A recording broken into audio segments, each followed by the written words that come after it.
تو ایک دن تو پھر آپ کو، آج تو آپ کے قابو میں، آپ سر کا دوپٹہ اتار دیں، اپنے بازو ننگے کر کے بازار گھومیں۔ ان اللہ وملائکتہ یصلون علی النبی یا ایھا الذین آمنوا صلوا علیہ وسلموا تسلیما۔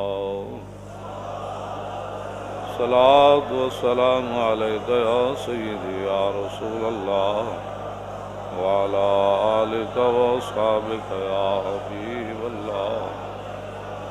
الصلاۃ والسلام علیک یا سیدی یا رسول اللہ وعلی آلک واصحابک یا حبیب اللہ۔ الصلاۃ والسلام علیک یا سیدی یا رسول اللہ وعلی آلک واصحابک یا خاتم النبیین۔ بندہ پروردگارم امت احمد نبی، دوست دار چار یارم تاب اولاد علی، مذہب حنفیہ دارم ملت حضرت خلیل، خاک پائے غوث اعظم زیر سایہ ہر ولی، صدیق عکس حسن کمال محمد است، فاروق ذل جاہ و جلال محمد است، عثمان ضیاء شمع جمال محمد است، حیدر بہار باغ خصال محمد است، صلی اللہ تعالی علیہ وسلم۔ حضرات ذی وقار سامعین محترم، عن دارد ابن ابی صالح قال اقبل مروان فوجد رجلا وادعا وجهه علی القبر۔ دارد ابن ابی صالح راوی ہیں، وہ کہتے ہیں کہ ایک دن گورنر مدینہ مروان نبی علیہ الصلوۃ والسلام کے مزار پرنوار پر آیا تو اس نے دیکھا کہ ایک بندہ قبر انور پر سر رکھے رو رہا ہے۔ مروان کو پتہ نہیں تھا کہ یہ کون ہے، تو اس نے کاندھے پر ہاتھ رکھ کر کہا تدری ما تصنع، تجھے پتہ ہے تو کیا کر رہا ہے؟ فاقبل علیہ فیضا ہوا ابو ایوب انصاری۔ جب اس نے کہا کہ تو جانتا ہے تو کیا کر رہا ہے، تو آپ نے سر اقدس اٹھا کر ایسے دیکھا تو مروان حیران ہو گیا کہ یہ تو میزبان رسول حضرت ابو ایوب انصاری ہیں۔ تو آپ نے فرمایا نام جے تو رسول اللہ ولمات الحجرہ، فرمایا ہاں ہاں مجھے پتہ ہے میں کیا کر رہا ہوں، میں حضور کی بارگاہ میں حاضر ہوا ہوں، میں کسی پتھر کے پاس تو نہیں آیا۔ اور پھر مروان کو فرمایا کہ سمیعت رسول اللہ صلی اللہ علیہ وسلم لا تبکوا علی الدین اذا ولیہ آلو، فرمایا میں نے رسول اللہ کو یہ فرماتے ہوئے سنا صلی اللہ علیہ وسلم کہ دین پر اس وقت تک رونا نہیں ہے جب تک دین کے وارث آل لوگ ہو، اس وقت تک دین پر تم نے نہیں رونا۔ وَلَٰكِنِ ابْكُوا عَلَيْهِ اذا ولیہ غیر عالی، فرمایا ہاں دین پر اس وقت ضرور رونا کہ جب دین کے وارث نا اہل لوگ بن جائیں۔ تو معنی یہی تھا کہ تو نا اہل آدمی ہے، تو گورنر مدینہ ہے، تو میں تو حضور کی بارگاہ میں تیری شکایت کر رہا ہوں اور میں حضور کے سامنے آ کر رو رہا ہوں۔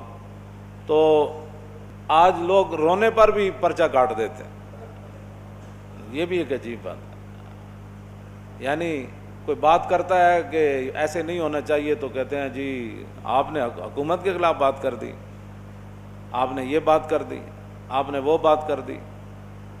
تو نااہل لوگ جب بڑے بڑے عہدوں پر آئیں گے، ویسے آپ سے ایک سوال ہے بڑا کہ جنت البقیع کے اندر نبی علیہ الصلوۃ والسلام اپنے غلاموں کو، مرنے والوں کو، شہید ہونے والوں کو حضور دفن فرماتے تھے،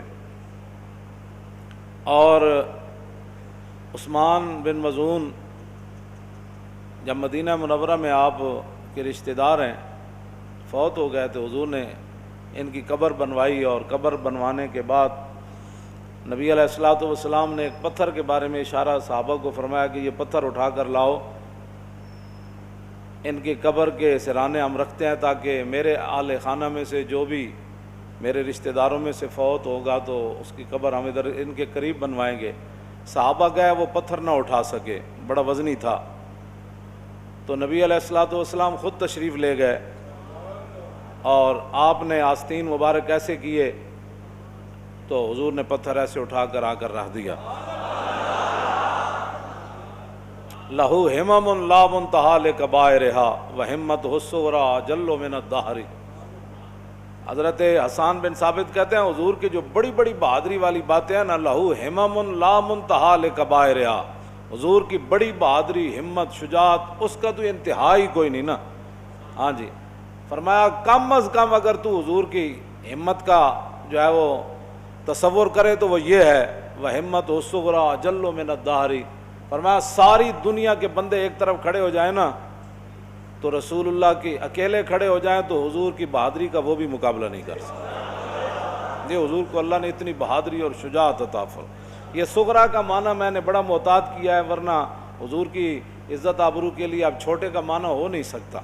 فرمایا کہ یہ حضور کی اتنا، تو حضور نبی علیہ السلام نے ایسے وہ پتھر اٹھایا اور حضور نے آ کر رکھ دیا۔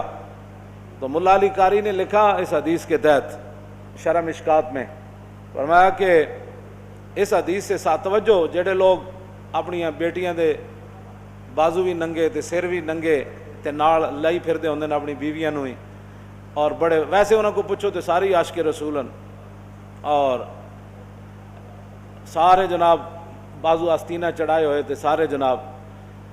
ملا علی قاری فرماتے ہیں کہ اس حدیث سے ثابت ہوتا ہے کہ بوقت ضرورت مرد جو ہے وہ یہ جگہ ننگی کر سکتا ہے، یہ جگہ ضرورت ہو تو مرد، بغیر ضرورت کے مرد کو بھی اجازت نہیں ہے یہ جگہ ننگی کرنے۔ یہ ہے جی ریاست مدینہ۔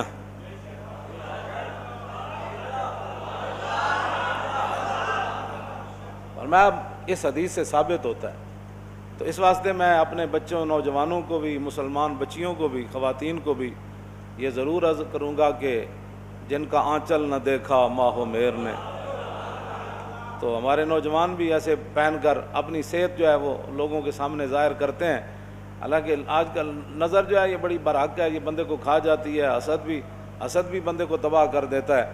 تو اس واسطے اپنے جسم کی جتنا ہو سکے نمائش کم کی جائے۔ ہاں، جسم لوگوں کو دکھانے کے لیے نہیں ہوتا کہ بندہ لوگوں کو دکھائے، پھر مسلمان بچیاں جو ہے وہ اپنا حجاب کریں، ہاں، اور اس طرح کے اپنے حرکتوں سے باز آ جائیں، کچھ بھی نہیں ہے سوائے گناہوں کے۔ تو ایک دن تو پھر آپ کو، آج تو آپ کے قابو میں، آپ سر کا دوپٹہ اتار دیں، اپنے بازو ننگے کر کے بازار گھومیں، سیر سپاٹے پر جائیں، لیکن ایک وقت آئے گا کہ آپ جب اس دنیا سے جائیں گی تو پھر کفن دینے والے آپ کو 5 کپڑے پہنا دیں گے۔ اس دن پھر کیا کریں گے؟ اس دن کون سا فیشن پھر کریں گے؟